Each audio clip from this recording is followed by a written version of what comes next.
آج اپنے نبوت کے حوالے سے تھوڑی سی گفتگو کرتے ہیں. تو ہفتے کو قرآن کا درس ہوتا ہے، اتوار کو حدیث شریف کا درس ہوتا ہے، اور پیر کو فقہی مسائل کا درس ہوتا ہے. تو آج ختم نبوت کا دن ہے 6 ستمبر، اس لیے اسی حوالے سے یہ جو عقیدہ ختم نبوت ہے اس حوالے سے گفتگو کرتے ہیں. اللہ تعالیٰ قرآن میں فرماتے ہیں ما کان محمد ابا احد من رجالکم ولکن رسول اللہ وخاتم النبی. اس کا خلاصہ یہ ہے کہ حضور اکرم صلی اللہ علیہ وسلم تمام انبیاء کی مہر ہے. خاتم النبی، خاتم النبیین بھی ٹھیک ہے، یہ بھی قرآن ہے. تمام انبیاء کے سلسلے کو ختم کرنے والے ہیں. خاتم مہر ہے، آخر میں مہر مضمون کے آخر میں ہوتی ہے. لہذا حضور اکرم صلی اللہ علیہ وسلم کے بعد کسی نبی نے نہیں آنا، اور یہ اجماعی عقیدہ ہے، غیر اختلافی عقیدہ ہے. یہ تو ہو گئی آیت. اور اس کے بارے میں حدیث یہ ہے کہ حضور اکرم صلی اللہ علیہ وسلم نے فرمایا کہ ایک خوبصورت بلڈنگ ہو چوک پر، اور وہ جو بلڈنگ ہو وہ بالکل برابر ہو، ہر اعتبار سے وہ بالکل برابر ہو، لیکن بالکل کونے میں ایک اینٹ نہ ہو، باقی پورا اوپر تا نیچے دائیں بائیں وہ بالکل برابر اور صحیح ہو. تو لوگ وہاں سے گزر کر کہیں کہ کتنی خوبصورت بلڈنگ ہے، کوٹی ہے، لیکن افسوس کہ وہ جو ایک پتھر ہے نا یا ایک اینٹ ہے وہ اگر لگ جاتی تو اچھا ہو. بس یہ بالکل مکمل ہے.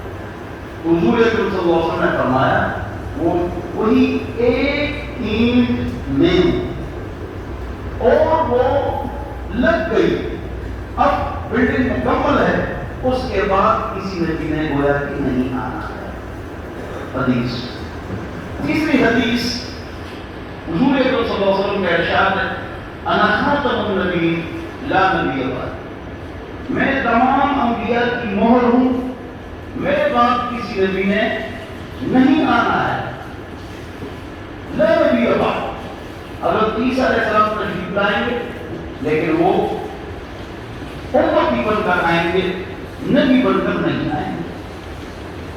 چوتھی حدیث ریفرنس اور حوالہ چنانچہ حضور اکرم صلی اللہ علیہ وسلم کا ارشاد ہے سیأتی من بعدی 30 کذابون دجالون یزعم کلهم انه نبی وان لا نبی بعدی انا خاتم النبیین لا نبی بعدی. کہ میرے پاس 30 ایسے آدمی ہیں جو جھوٹے ہوں گے، دجال ہوں گے، اور وہ نبوت کا دعویٰ کریں گے. سن لو، میرے بعد کسی نبی نے نہیں آنا، میں آخری نبی. اور اگلی بات وہی اجماع والی ہے، یہ عقیدہ اجماعیہ ہے. جو قرآن حدیث اور ختم نبوت کو مانے وہ مسلمان ہیں، سب مانتے ہیں، لہذا سب مسلمان. اب آؤ غلام احمد قادیانی کی طرف کہ اس کا عقیدہ کیا تھا. غور سے سنو، بچے ادھرے گا ادھرے گا ادھرے گا. اچھا جی، غلام احمد قادیانی کے بارے میں توجہ سے سنو، میں آپ کو خاص بات بتا دوں. یہ جو غلام احمد قادیانی تھا یہ عالم تھا اور تکڑا عالم تھا، کمزور عالم نہیں تھا. لیکن انگریزوں نے اس کو خرید کر اس کو خراب کر دیا. یہ سب سے پہلے عیسائیوں کے خلاف بشپوں کے ساتھ ان کے چرچوں میں مناظرے کرتا تھا اور جیتتا تھا. مشہور اس طرح ہوا ہے، مناظرے کرتا تھا. اور اسی دوران انہوں نے خرید لیا، اپنے ساتھ ملا لیا، اور وہی مستشرقین ان کی مدد کرتے۔ اس نے سب سے پہلے یہ کہا کہ اکثر لوگوں کو یہ باتیں معلوم نہیں، اس نے کہا میں مہدی ہوں۔ مہدی کے بارے میں آپ جانتے ہیں کہ ایک ہے امام مہدی، وہ آئیں گے، عیسیٰ علیہ السلام آسمان سے اتریں گے، نماز وہی پڑھائیں گے، عیسیٰ علیہ السلام پیچھے نماز پڑھیں گے، اور یہود سے لڑائی ہوگی، عیسائی مسلمان ہو جائیں گے، آخری زمانے میں ہوگا، یہ سب کچھ آپ کو معلوم۔ جب اس نے مہدی کا دعویٰ کیا تو علماء نے کہا کہ آپ مہدی نہیں، تو اس نے کہا کہ میں مہدی ہوں، مطلب یہ کہ ہادی، یہاں میری مراد بھی مانا ہے، لوگوں بھی مانا ہے، انہیں ہدایت دینے والا۔ ہر عالم ہادی اور مہدی ہوتا ہے، انہیں ہدایت دینے والا۔ ہاں، قرآن بھی ہادی ہے، اللہ بھی ہادی ہے، نبی بھی ہادی ہے، ہر عالم بھی ہادی ہے۔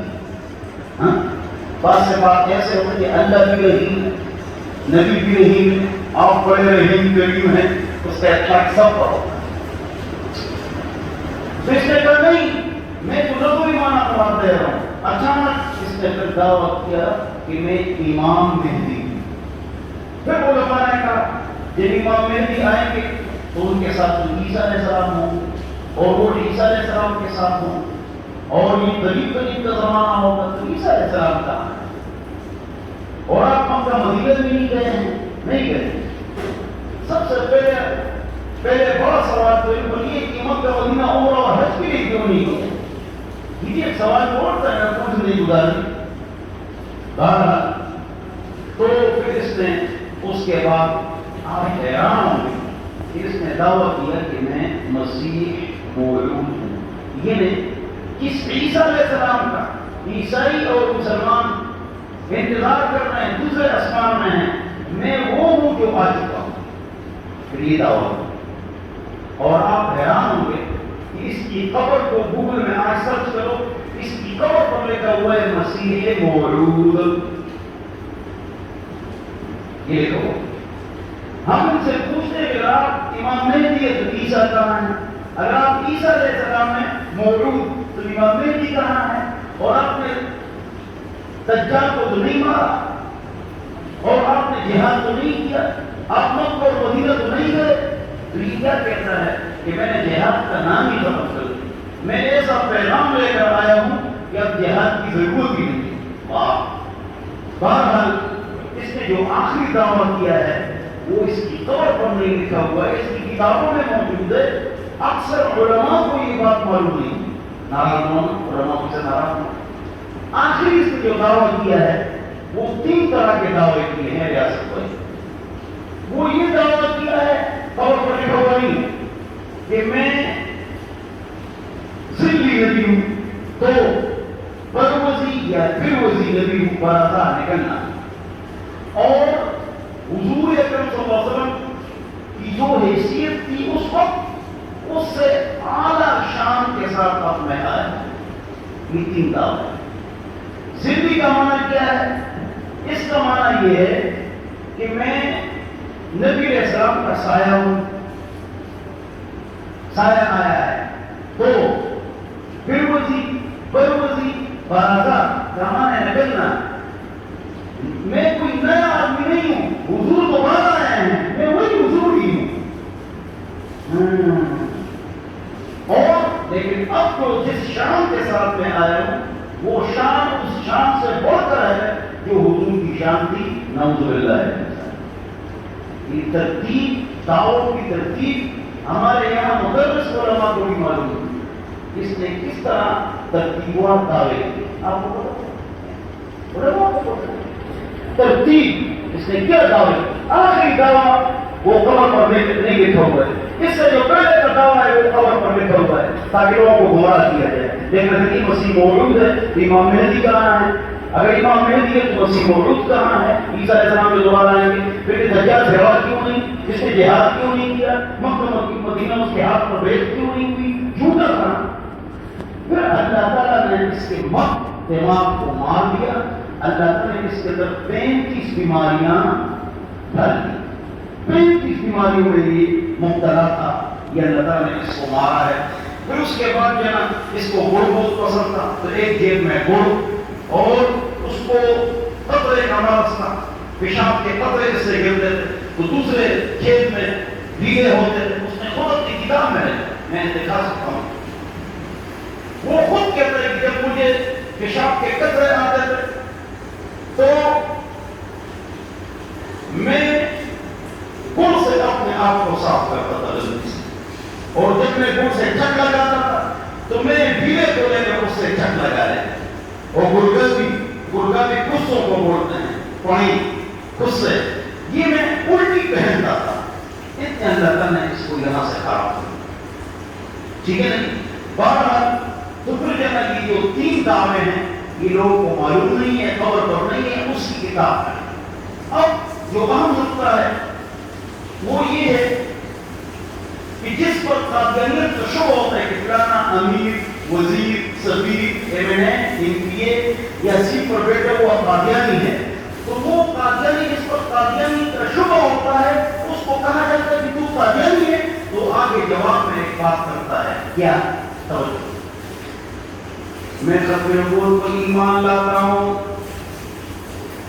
میں حضور کو آخری نبی مانتا ہوں, جو حضور کو آخری نبی نہ مانے وہ کافر ہے, جو ختم نبوت کو نہ مانے تو وہ کافر ہے. یہ کون کہتا ہے؟ جس پر قادیانیت کا شبہ ہوتا ہے وہ اپنے آپ کو 4 باتوں سے صاف کرتا ہے, تو اس کو صاف ہونا چاہیے, لیکن ہر چیز نہیں. کیوں؟ اس بات کی میں کہتا ہوں تاکہ آپ کو حیرانی ہو جائے کہ غلام احمد قادیانی نے لکھا ہے, ہر قادیانی یہ کہتا ہے, غلام قادیانی نے خود بھی لکھا ہے کہ میں حضور کے بعد کسی نبی کو نہیں مانتا ہوں, میں ختم نبوت پر ایمان لاتا ہوں, اور جو ختم نبوت کا منکر ہے حضور کے بعد کسی اور نبی آنے کا قائل ہے میں اس کو کافر سمجھتا ہوں. یہ اس نے بھی کہا ہے. نقطہ ہے, یہ تمام قادیانی کہتے ہیں اس کی ضرورت ہمارا ہے. اس کا جواب یہ ہے کہ غلام احمد قادیانی کہتا ہے جب میں نے آپ کو حضور کا سایہ مانا تو نیا پیغمبر تو نہیں آئے, میں نے اس کا سایہ ہوں, اور جب حضور دوبارہ آئے ہیں تو میں نے تو کوئی نیا نبی نہیں مانا بلکہ حضور دوبارہ آئے ہیں, تو ختم نبوت کا انکار نہیں ہوا.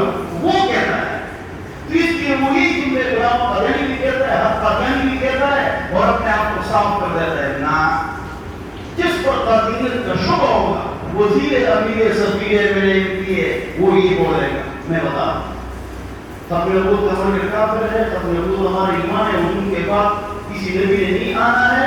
ان 3 جملوں سے اس کی جان نہیں چھوٹے گی. وہ 5 جملے کہے گا. 4 جملہ یہ ہوگا کہ غلام احمد قادیانی کافر ہے, قادیانی کافر ہے, یہ بولے گا تب اس کی جان چھوٹے. اس بات کو یہ لوگ چھپاتے ہیں. یہ 3 منٹ کا تجربات آپ کے سامنے ہے,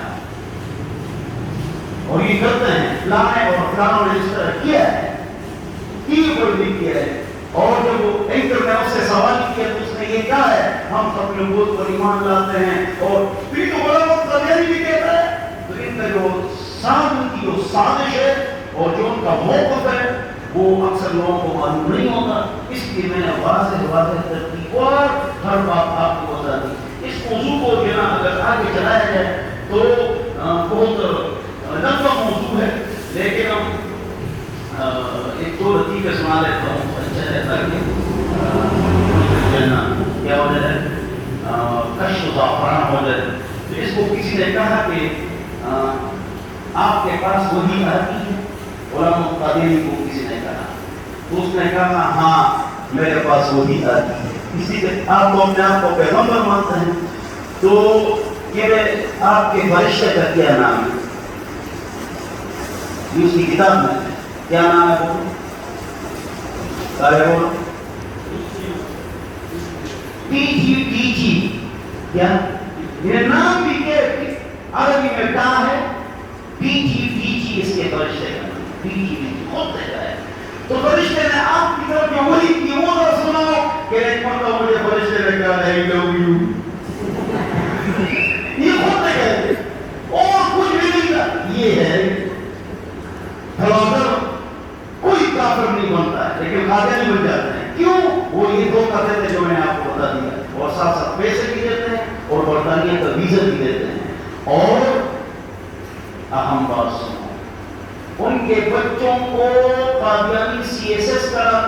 سی ایس ایس کرانے کے بعد ان کو اسلامی ممالک میں کی پوسٹوں پر بٹھاتے ہیں، اس کے ذریعے سے وہ ملک کے اداروں پر قبضہ کرتے ہیں، سی ایس ایس کراتے ہیں۔ اس لیے میں علماء کو اکثر نصیحت کرتا ہوں۔ کل بھی پروگرام تھا تو اس میں نے کہا تھا کہ اپنے نوجوان علماء کو سی ایس ایس کراؤ۔ میں نے سی ایس ایس کا ادارہ کھولا ہے چکری کے اندر، 35 لاکھ روپے اس پر خرچہ کیا۔ تو علماء جو ینگ ہوتے ہیں 22-23 سال، ان کو بی اے کراؤ، بی اے کے بعد سی ایس ایس کراؤ، اور پاکستان کے اداروں میں گھسا ہوتا ہے پاکستان کی صحیح خدمت، اسے جو بناؤ، اور علماء اسی جو بنے، علماء کمشنر بنے، تو علماء وقت ضائع کرتے ہیں، 23 سال کے بعد کچھ بھی نہیں کرتے۔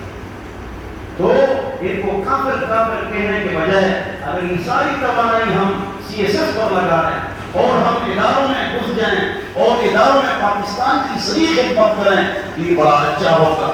اللہ تعالیٰ اس کے شر سے، قادریت کی شر سے اللہ تعالیٰ ہم سب کو محفوظ فرمائے۔ ایک نقطہ ہے، اکثر لوگ کہتے ہیں کہ غلام محمد قادیانی جو نا لیٹری میں مارا تھا، اکثر لوگ کہتے ہیں، یہ بات غلط ہے۔ کیوں؟ لیٹری میں اور آپ بھی مر سکتے ہیں۔ اگر کوئی نیک آدمی لیٹری میں مر گیا وہ جہنم میں نہیں جائے گا، اگر نیک وہ جنت میں جائے گا۔ ایک آدمی لیٹری میں اگر مر گیا تو مطلب یہ نہیں کہ وہ جہنمی ہے، اور وہ لیٹری میں مرا ہے، وہ کہاں مارا ہے؟ جواب، یہ اس کی چرپائی تھی، اس کو آخری عمر میں اللہ نے ذلیل کیا، تو 40-50 مرتبہ 10 کے لیے جاتا تھا، پھر 10 کے لیے جب وہ لیٹری جاتا تھا تو راستے میں سارا جگہ بھی خراب ہو جاتی تھی، کپڑے بھی اور بدل بھی، تو یہ چرپائی تھی، اور نیچے 2 نیندیں تھی، ان 2 نیندوں پر جہاں بیٹھ کر یہ ڈر کرتا تھا اور دم ڈالتا تھا، وہاں جا ہی نہیں سکتا تھا۔ تو ایک مرتبہ اس طرح یہ 2 اینٹوں پر بیٹھا تو اس کا پیر خراب ہو گیا، تو اس سے گر گیا۔ جب گر گیا تو جب یہ گر گیا اس کا جو چہرہ تھا وہ اپنی پٹی کے اندر وہ سارا گندا ہو گیا۔ تو وہ جو شیر غریب بھی ہوتا تو پٹی میں نہ مرتا، اس سے مراد لیٹرین اور پٹی کھانا نہیں، اس سے مراد ٹٹی ہے جو اسے نکلتی ہے۔ ٹٹی ایک لیٹرین کو کہتے ہیں، ایک ٹٹی ہے جو انسان سے نکلتی ہے، یہ اپنی ٹٹی میں گرا اور اس میں چہرہ جو ہے اس کا جانا کیا ہو گیا؟ لیر آلود ہو گیا، ٹٹی آلود ہو گیا۔ تو یہ شرم کی بات تھی، لہذا یہ نبی نہیں ہے، دجال ہے اور کذاب ہے۔ اللہ تعالیٰ اس کے فتنے سے کو محفوظ فرمائے، اور اللہ تعالیٰ پاکستان کو اور تمام اسلامی ممالک کو اس کے فتنے سے محفوظ فرمائے۔ وآخر دعوانا الحمد للہ صلی اللہ علیہ وسلم۔